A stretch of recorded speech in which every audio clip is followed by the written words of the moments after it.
Putin menggila Rusia tembak 80 rudal ke kota-kota Ukraina. Those attacks reportedly resulted in widespread damage to civilian areas and led to dozens of people being killed and injured. He stressed that this constitutes another unacceptable escalation of the war, and as always, civilians are paying the highest price.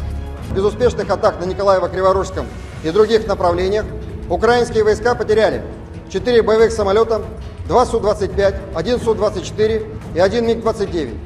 Сбиты в воздухе 3 украинских вертолета Ми-8. Российскими войсками уничтожено 63 украинских танка, 59 боевых машин пехоты, 48 других боевых бронированных машин, 14 пикапов с крупнокалиберными пулеметами и более 1700 украинских военнослужащих.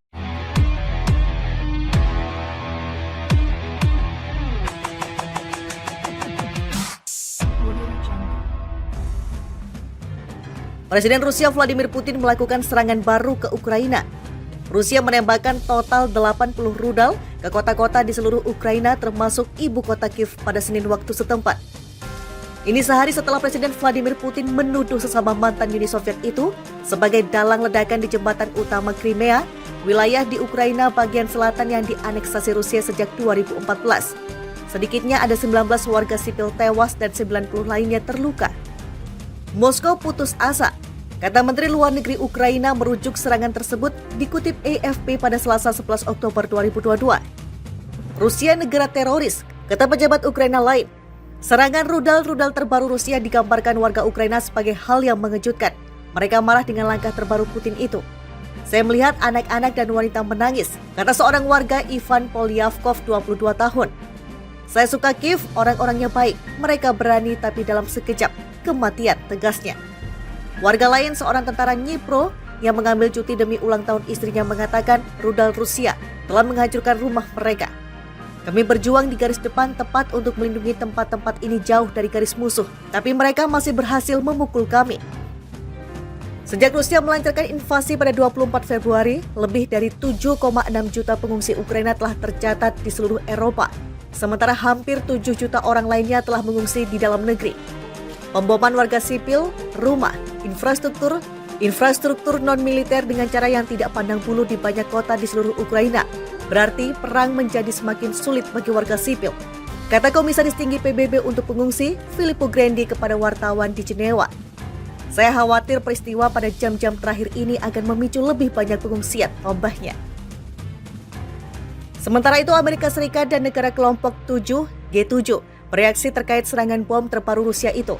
Mereka akan mengadakan pembicaraan mendadak hari ini bersama Presiden Ukraina Volodymyr Zelensky. Perdana Menteri Inggris Liz Truss, yang baru menggantikan Boris Johnson sebulan, mengatakan akan mendesak sesama pemimpin G7 agar tetap berkomitmen pada Ukraina.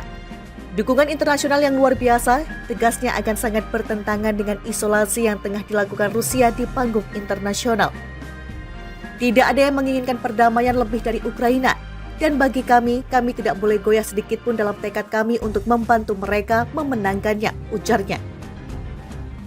Hal yang sama juga dikatakan juru bicara pemerintah Jerman Steffen Hebestreit yang meyakinkan solidaritas Jerman dan negara G7 lain tetap solid untuk Ukraina. Presiden Perancis Emmanuel Macron menyebut serangan terbaru itu menandakan perubahan besar dalam sifat perang yang dilakukan Putin. Sementara Presiden AS Joe Biden mengutuk serangan dengan mengatakan Putin menunjukkan kebrutalan total dari perang ilegal yang dilakukannya. AS sendiri dalam komentar terpisah juga berjanji akan melengkapi Ukraina lagi dengan senjata baru. Gedung Putih menyebut akan ada sistem pertahanan udara tercanggih terbaru yang diberikan Paman Sam. Negara sekutu Putin mulai kirim pasukan siap gempur Ukraina. Akhir perang Rusia dan Ukraina kian tak pasti. Konflik justru meruncing menyusul serangan terbaru Rusia dan bergabungnya sekutu Presiden Vladimir Putin dalam perang. Presiden Belarusia Alexander Lukashenko mengatakan bahwa dia telah memerintahkan pasukannya untuk dikerahkan bersama pasukan Rusia di dekat Ukraina sebagai tanggapan atas apa yang dia katakan sebagai ancaman nyata bagi Belarusia dari Kiev dan para pendukung di barat. Pernyataan dari Lukashenko yang telah memegang kekuasaan di Belarus sejak tahun 1994 menunjukkan potensi eskalasi lebih lanjut dari perang di Ukraina, mungkin dengan gabungan kekuatan Rusia-Belarusia di utara Ukraina. Serangan di wilayah Belarusia tidak hanya dibahas di Ukraina hari ini, tetapi juga sedang direncanakan, kata Lukashenko pada pertemuan keamanan Senin 10 Oktober 2022 dikutip dari Reuters. Kami telah mempersiapkan ini selama beberapa dekade. Jika perlu kami akan merespon, kata Lukashenko seraya menambahkan bahwa dia telah berbicara dengan Putin tentang situasi tersebut saat dalam sebuah pertemuan di St. Petersburg. Lukashenko mengatakan dia telah setuju dengan Putin untuk mengerahkan kelompok militer regional dan telah mulai menyatukan kekuatan 2 hari lalu. Tampaknya setelah serangan di jalan dan jembatan rel Rusia ke Crimea pada Sabtu pagi. Lukashenko mengatakan bahwa peringatan disampaikan ke Belarusia melalui saluran tidak resmi bahwa Ukraina merencanakan jembatan Crimea 2 meskipun dia tidak memberikan rincian. Jawaban saya sederhana, beritahu Presiden Ukraina dan orang gila lainnya. Jika mereka menyentuh 1 meter wilayah kita, maka jembatan Crimea akan tampak seperti berjalan-jalan di taman.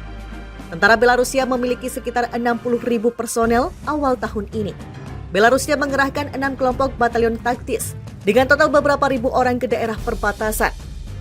Pada hari Minggu, Kepala Penjaga Perbatasan Belarus menuduh Ukraina melakukan provokasi di perbatasan. Adapun pasukan Rusia menggunakan Belarus sebagai pos pementasan untuk serangan pada 24 Februari mereka ke Ukraina, mengirim pasukan dan peralatan ke Ukraina Utara dari pangkalan di negara tersebut.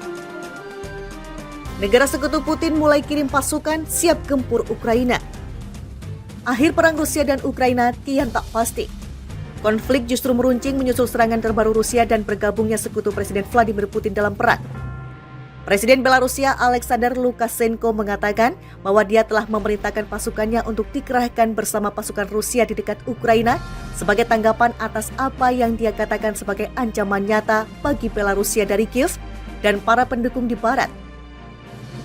Pernyataan dari Lukashenko yang telah memegang kekuasaan di Belarus sejak tahun 1994 menunjukkan potensi eskalasi lebih lanjut dari perang di Ukraina, mungkin dengan gabungan kekuatan Rusia-Belarusia di utara Ukraina. Serangan di wilayah Belarusia tidak hanya dibahas di Ukraina hari ini, tetapi juga sedang direncanakan, kata Lukashenko pada pertemuan keamanan Senin 10 Oktober 2022 dikutip dari Reuters. Kami telah mempersiapkan ini selama beberapa dekade. Jika perlu kami akan merespon, kata Lukashenko seraya menambahkan bahwa dia telah berbicara dengan Putin tentang situasi tersebut saat dalam sebuah pertemuan di St. Petersburg. Lukashenko mengatakan dia telah setuju dengan Putin untuk mengerahkan kelompok militer regional dan telah mulai menyatukan kekuatan 2 hari lalu. Tampaknya setelah serangan di jalan dan jembatan rel Rusia ke Crimea pada Sabtu pagi. Lukashenko mengatakan bahwa peringatan disampaikan ke Belarusia melalui saluran tidak resmi bahwa Ukraina merencanakan jembatan Crimea 2 meskipun dia tidak memberikan rincian. Jawaban saya sederhana, beritahu Presiden Ukraina dan orang gila lainnya. Jika mereka menyentuh 1 meter wilayah kita, maka jembatan Crimea akan tampak seperti berjalan-jalan di taman. Tentara Belarusia memiliki sekitar 60.000 personel awal tahun ini. Belarusia mengerahkan 6 kelompok batalion taktis dengan total beberapa ribu orang ke daerah perbatasan. Pada hari Minggu, Kepala Penjaga Perbatasan Belarus menuduh Ukraina melakukan provokasi di perbatasan. Adapun pasukan Rusia menggunakan Belarus sebagai pos pementasan untuk serangan pada 24 Februari mereka ke Ukraina, mengirim pasukan dan peralatan ke Ukraina Utara dari pangkalan di negara tersebut.